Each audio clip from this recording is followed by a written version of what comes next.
সিলেটের গুচ্ছগ্রাম বেসরকারি সরকারি প্রাথমিক বিদ্যালয় প্রতিষ্ঠার প্রায় 15 বছর পর শিক্ষার্থীদের জন্য স্বাস্থ্যসম্মত ও পরিচ্ছন্ন পরিবেশ নিশ্চিত করতে প্রায় 9 লক্ষ টাকা ব্যয়ে আধুনিক ওয়াশ ব্লক নির্মাণ কাজের উদ্বোধন করা হয়েছে। আজ সোমবার 11 মে দুপুরে আন্তর্জাতিক উন্নয়ন সংস্থা ওয়ার্ল্ড ভিশন বাংলাদেশের অর্থায়নে এই ওয়াশ ব্লক কার্যক্রমের উদ্বোধন করেন গোয়েনঘাটের উপজেলা নির্বাহী কর্মকর্তা ইউএনও রতন কুমার অধিকারী।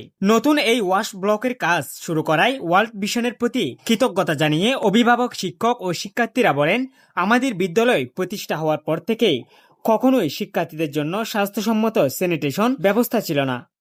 বিশেষ করে শিক্ষার্থীদের নিরাপদ ও পরিচ্ছন্ন টয়লেট ব্যবহারে নানা সমস্যার মুখোমুখি হতে হতো। নতুন ওয়াশ ব্লক নির্মাণের ফলে আমাদের সেই দুর্ভোগ দূর হবে।